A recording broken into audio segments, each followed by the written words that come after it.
Brian, Rob, J. King, and Sam Packard present Steel Bottle, Steel Bottle, Boston Celtics, Steel Bottle, Steel Bottle.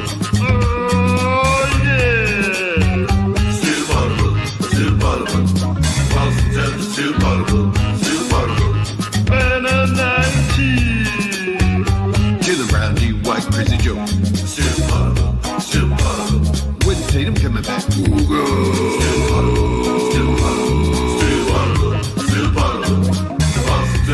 Bottle. Oh yeah! Come on, long shorty. Don't have no guy wants to lose. Don't get the next generation. Let's go, your family fan. Celtics. Let's go, baby. Let's go. Your family fan. Celtics, let's go. Let's go, baby! Welcome back to Still Potable, the best Celtics podcast here on Al Gore's internet. I am Sam Jam Packard, joined live from Sacramento, California, Celtics beat reporter from The Athletic, Jay King. Ladies and gentlemen, together with our third co-host, Brian B. Rob at MassLive.com, we are Still Potable, a daily Celtics podcast for you. Today is one of our 2 free shows a week. That means we are on the CLNS YouTube page and feed. It means we are also brought to you by Prize Picks. Use code CLNS to get $50 after you play your first $5 lineup. If you want everyday content from us, make sure to check out our Patreon, patreon.com/stillpotable. We got game wrap recaps for you. We got Jay and B-Rob covering the team. They're at practices. They're at the post-game press conferences. They got the inside information. We also got special guests. We got an episode from just today with Chris Forsberg from NBC Sports Boston with talking with Brian B. Rob, everything Celtics. So if you want that, patreon.com/stillpotable. It is the new year. Happy New Year, everyone. We're going to be doing a little New Year's resolutions. Jay, before we get into that, or we're doing that for the Celtics, but I want to ask you, are you a resolution guy? And do you have any for 2026? Would you guess that I'm a resolution guy? Hell no. I would have been shocked if you were a resolution guy.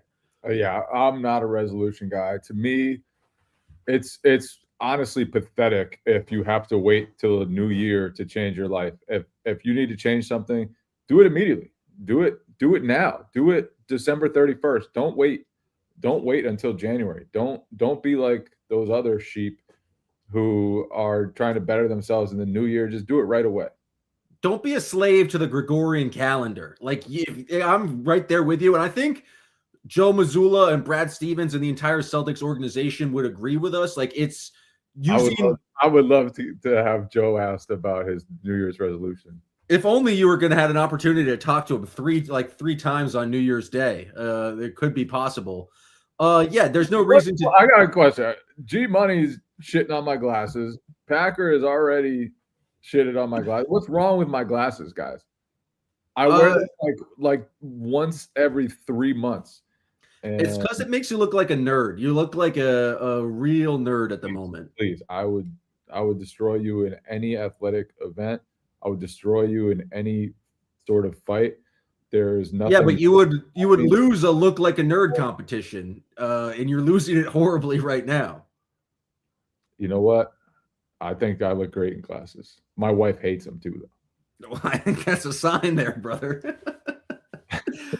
So you were in Sacramento. You have been on this road trip with the Boston Celtics. They got a pretty solid win last night against the Jazz. Jalen Brown coming up big in the second half. Derek White blocking the shit out of everyone. 7 blocks is crazy.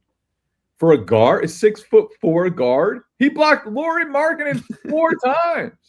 Lowry, you got it. You got to figure it out, my man. You got to stop getting blocked by a guard. You are 7'1". You cannot just get 4 blocks in one game to a 6'4" guard and you're 7'1". He should be ashamed. Even though it's Derek White. Derek White blocks everybody. He's one of the best shot block. I think he's emerged as the best shot blocking guard ever.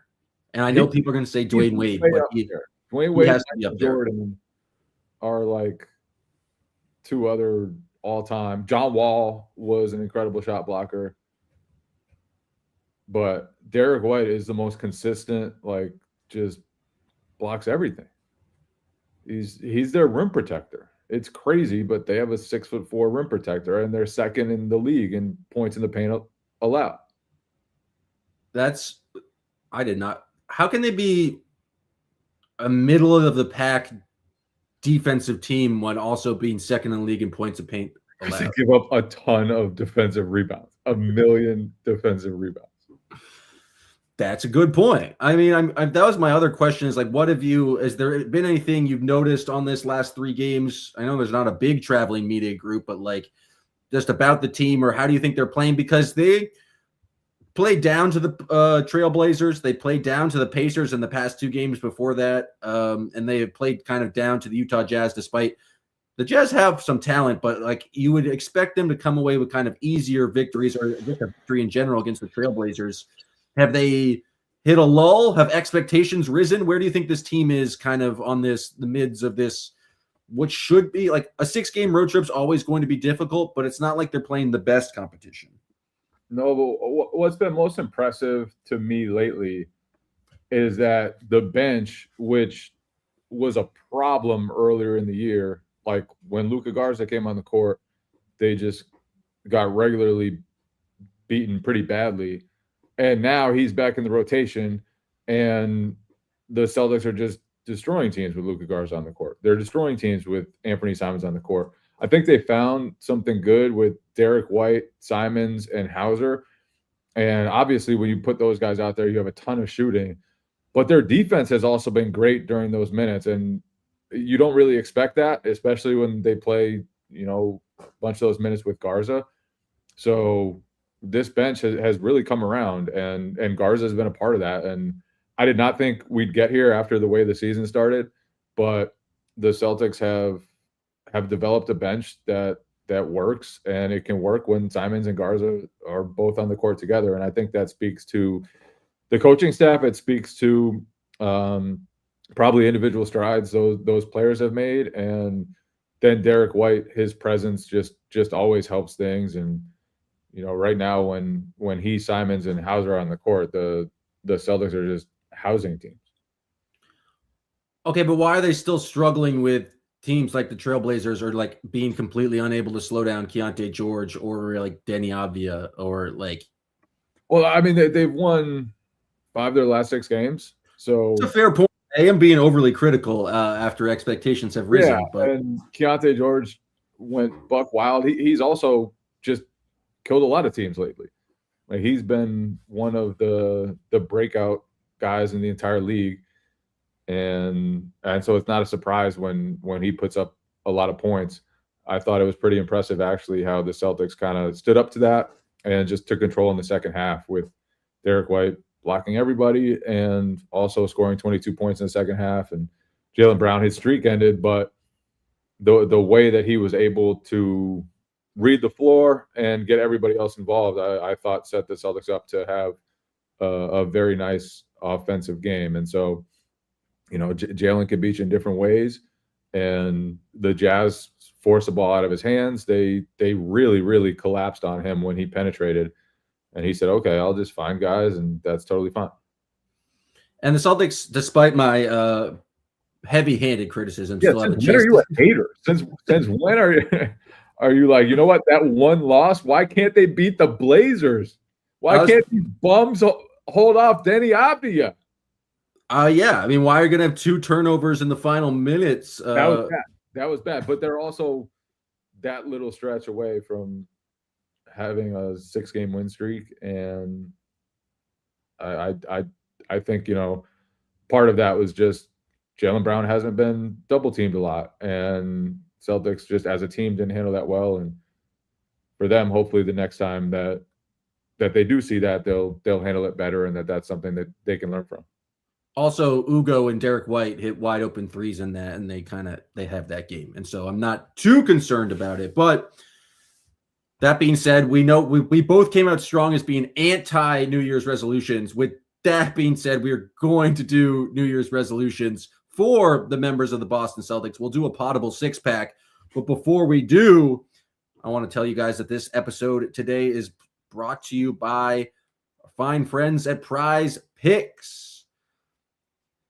Whether you're starting a new routine or making player picks for the first time, trying something new can be hard, but in life and on Prize Picks, it always feels good to be right. And with high-pressure playoff matchups every weekend and elite hoops actions almost every night, the action never stops, and Prize Picks lets you take control. All you have to do on Prize Picks is pick more or less on a couple of different player stats, and that is the way to win on Prize Picks. How you play is up to you. If you want flexibility, choose Flex Play, where you can get paid even if one of your picks misses.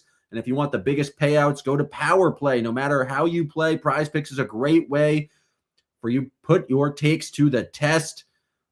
To download the Prize Picks app today and use code CLNS to get $50 in lineups after you play your first $5 lineup.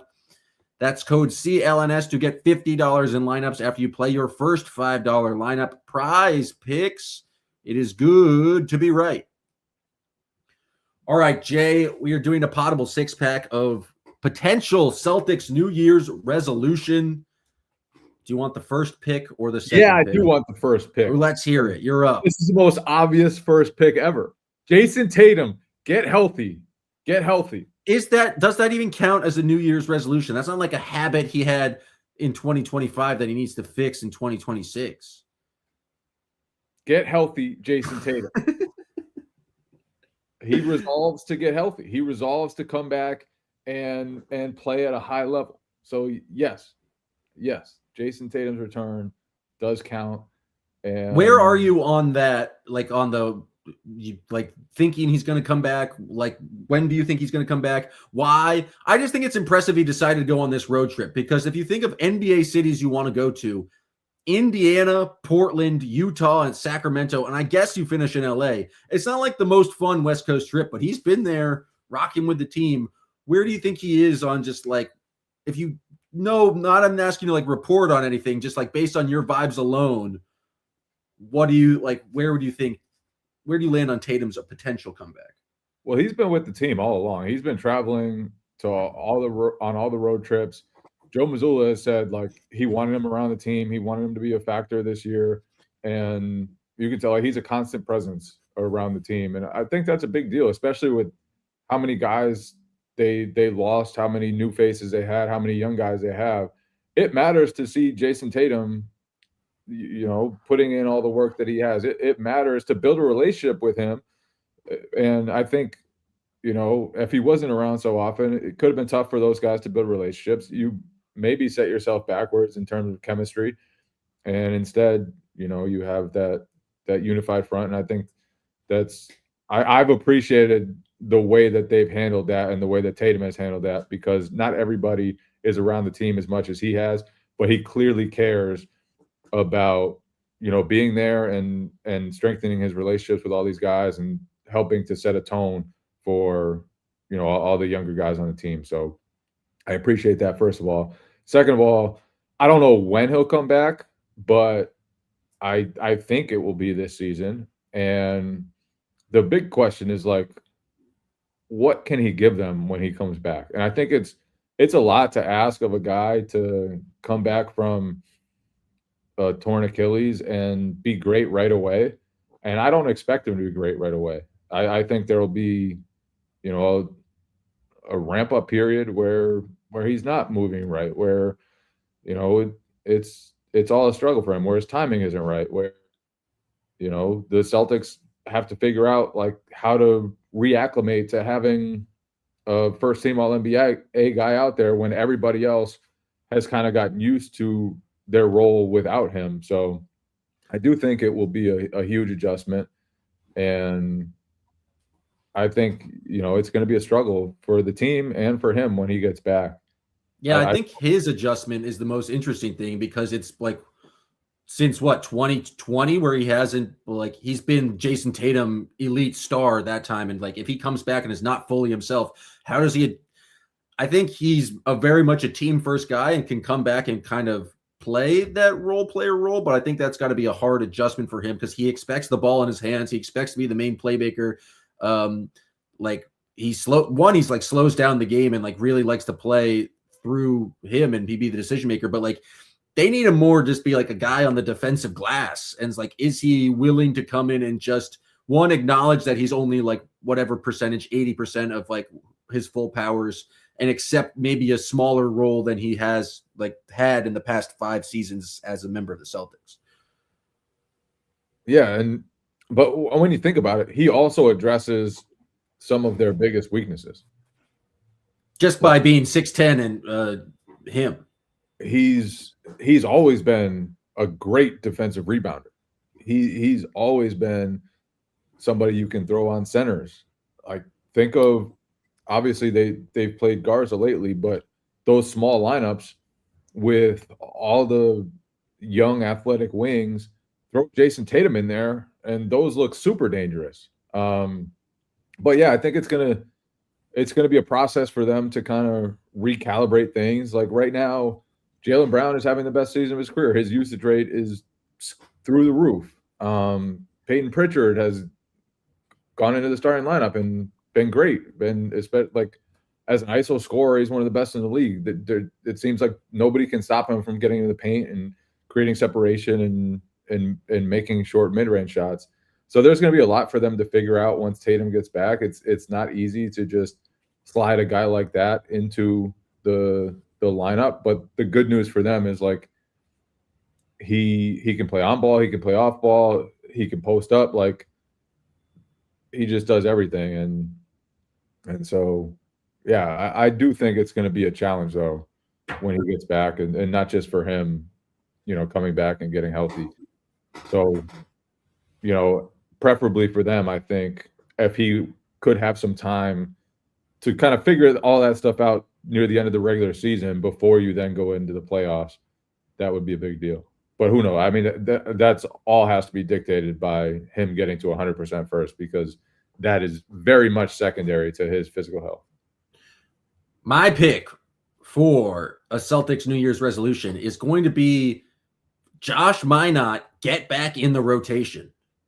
I mean, I remember back earlier in the seasons when, Brad Stevens was having conversations with people in the tunnel about a Minott extension, and it feels like he's fallen so far. Is this a New Year's resolution for Joe Mazzulla or for Josh Minott?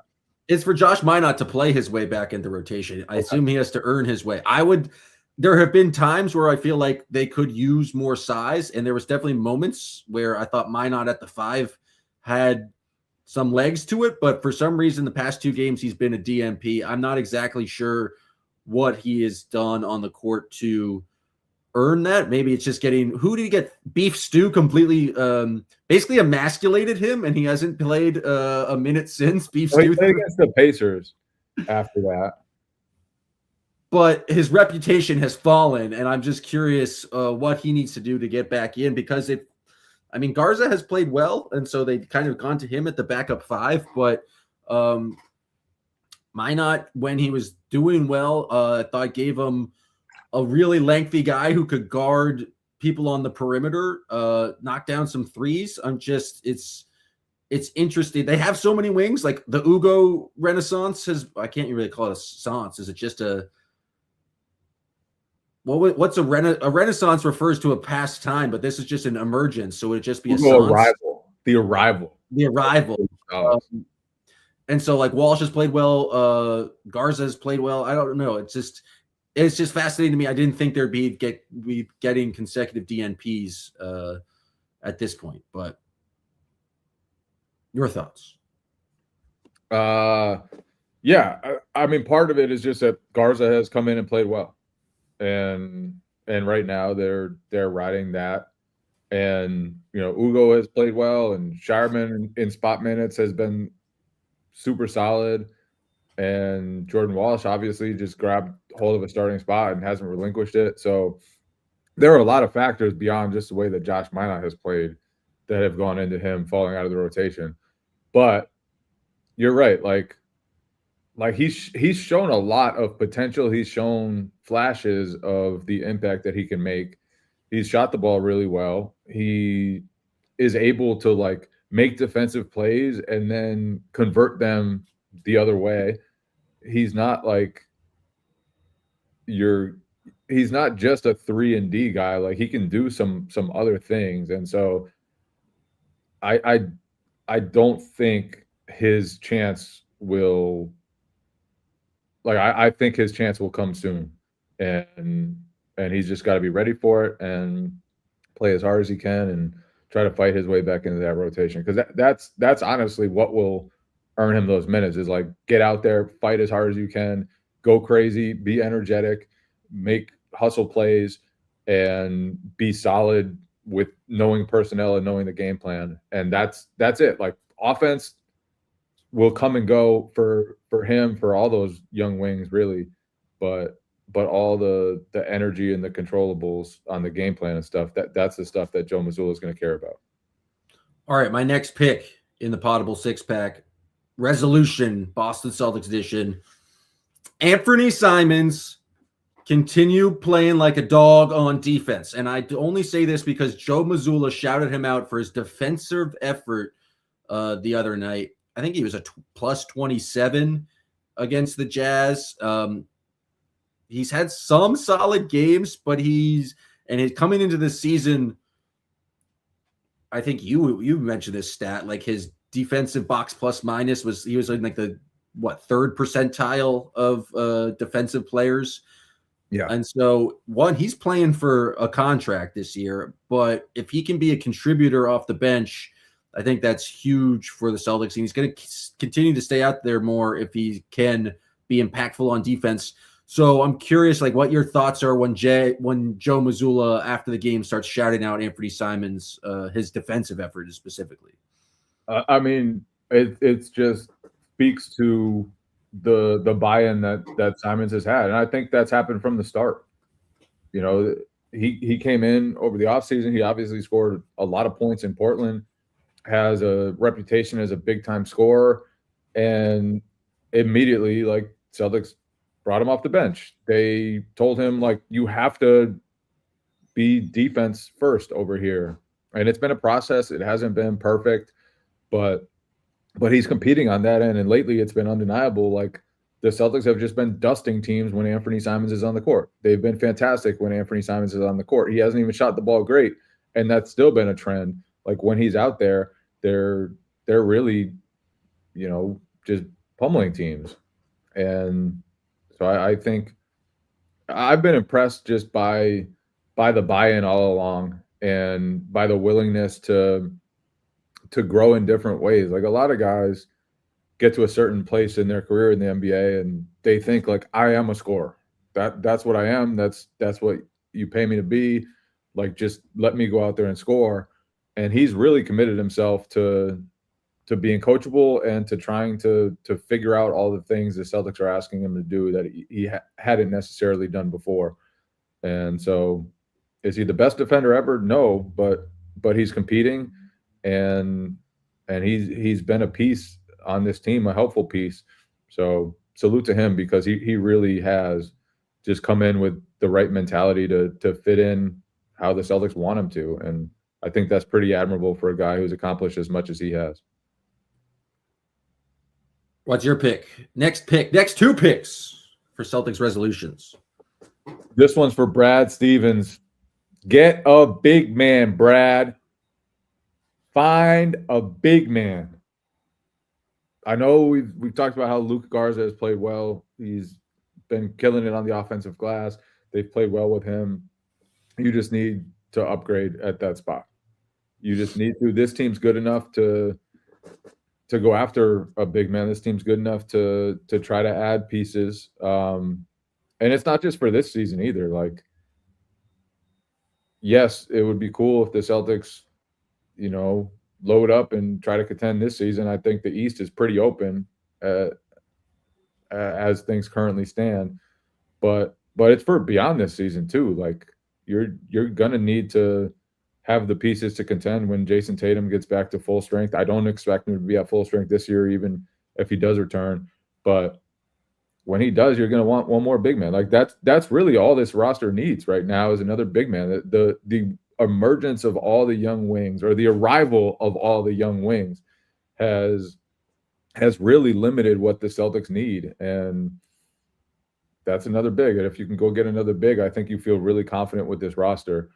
And so Brad, obviously, like, there's a lot of financial implications out there, and right now they're in line to pay, I think it's $41 million of luxury tax.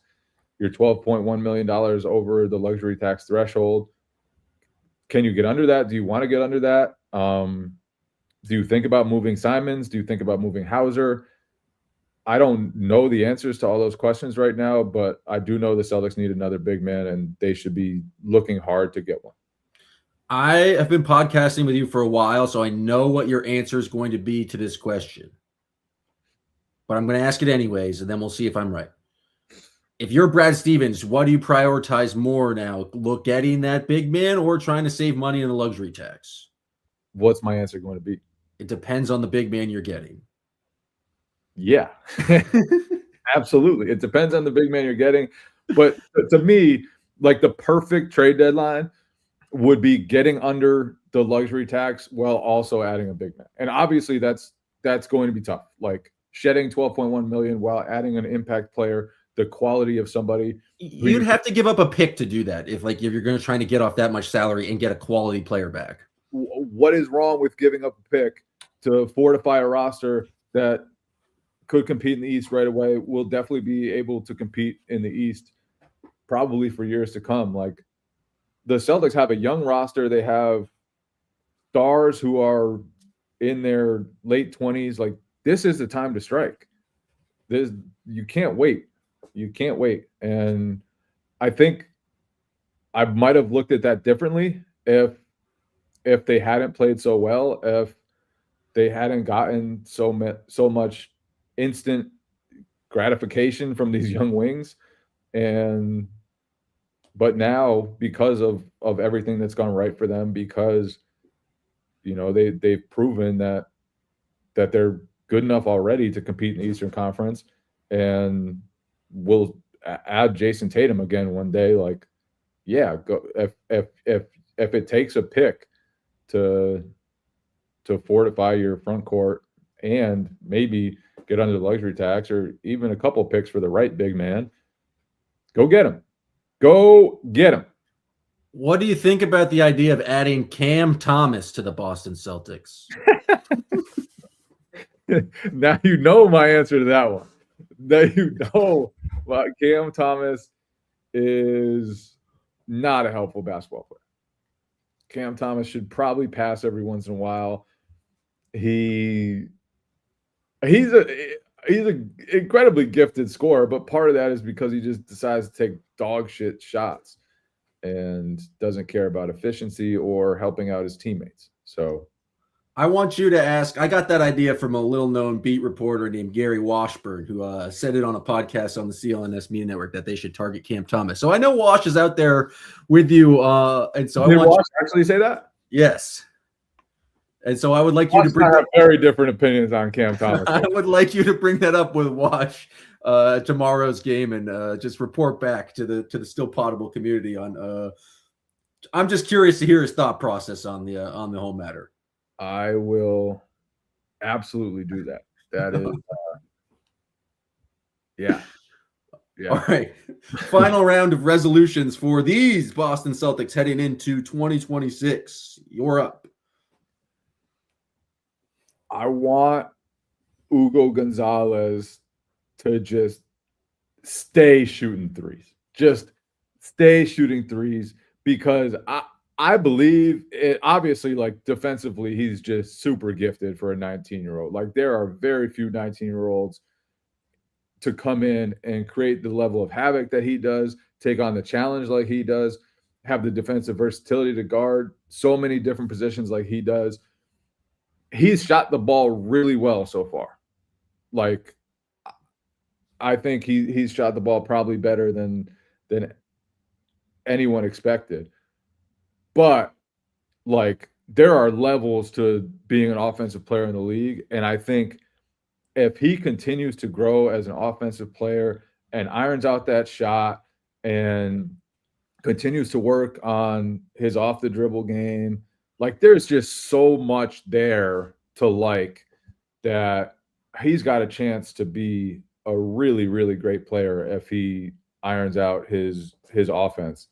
And so my New Year's resolution is for Hugo Gonzalez to, like, keep striving, man. Keep striving to be not just what you are right now, but there's a player in there that could be so dangerous.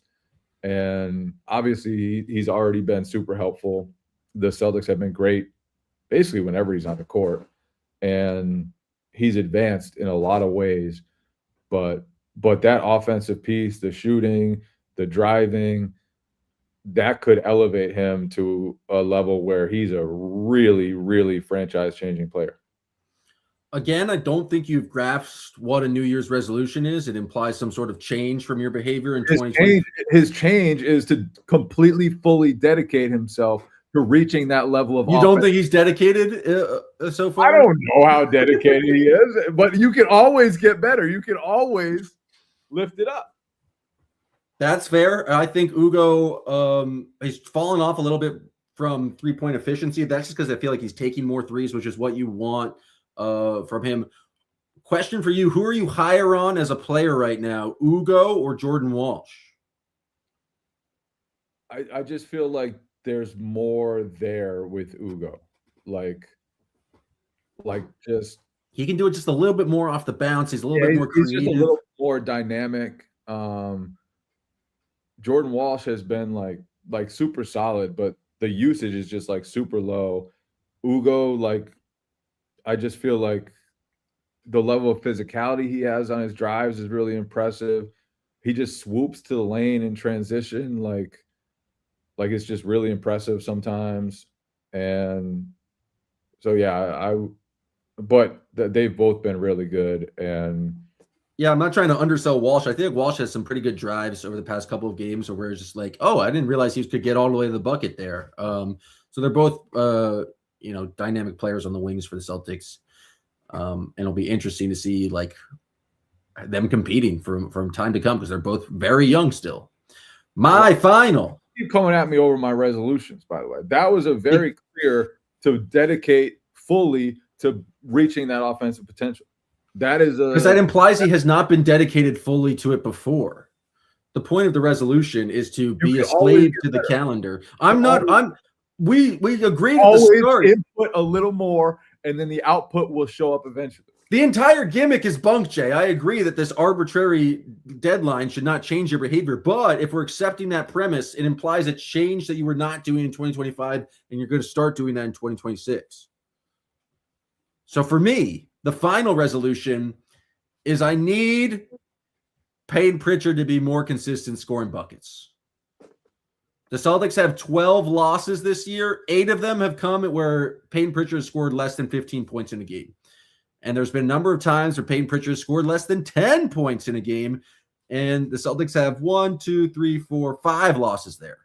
It feels like they go as Payton Pritchard goes, and they need his offense.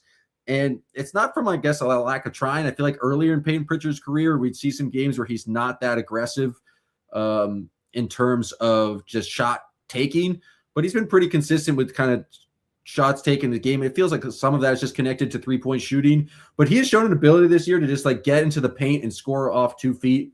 And so if the 3-pointer's not falling, go get your buckets, Payton Pritchard. There needs to be someone contributing to the offense when Jaylen Brown's not on the court.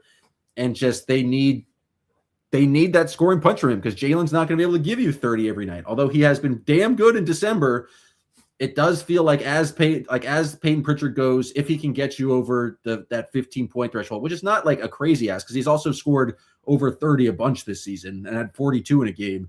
Like he certainly has the ability, but they need someone other than Jaylen Brown to give them consistent scoring, and that's what I'm asking for in terms of from Payton Pritchard. I think Payton Pritchard's on the same page you are. After that Portland game, he was very down on himself, not because he shot poorly. I think he was 1 for 8 from 3 in that game. It was because he didn't do more off the bounce, and he wasn't more aggressive going to the hoop. And he basically said, I can get to my spots. I can make a huge difference for myself and the team when I'm more aggressive, and I need to be like that. So he's on the same page. He sees it the same way you do, and I'm sure he's already been thinking of that, which makes this a non-resolution. No, because it's a change that he wants to implement in 2026. I'm just messing around. You were going after my resolution, so I had to pretend like yours was a non-resolution as well. For all the listeners out there who are not subscribed to the Patreon, your New Year's resolution should be subscribing and getting access to the best Celtics podcast every single day of the week, Monday through Friday. Join the Still Potable chat. Be part of the community. We're on the chat. It's way better than Twitter during the games. You have people sending memes, inside jokes, left and right. So if you want to be part of that community, if you want access to podcasts every single day of the week, special bonus content from Jay. Sometimes Jay will just be driving and will give you 15 minutes of his thoughts on the game. We got listener mailbags. We've got post-game podcasts, everything you would want as a Celtics fan, as the Celtics are making a playoff push, as Jason Tatum's making his comeback. You're going to want to be part of the Still Potable community. So again, patreon.com/stillpotable. Subscribe today. For everyone watching on the CLNS YouTube page or on our YouTube page, we appreciate it. Subscribe, like, wherever you get your podcasts. We appreciate you guys tuning in. We'll be back tomorrow with a podcast right after the Celtics take on the Sacramento Kings. Maybe Jay will let us know what Gary Washburn was thinking with his Cam Thomas takes. Who knows? But you'll have to subscribe to find out. We appreciate you guys for listening to this episode of Still Potable. Still Potable, Still Potable. The Boston Still Potable, Still Potable. Oh, yeah.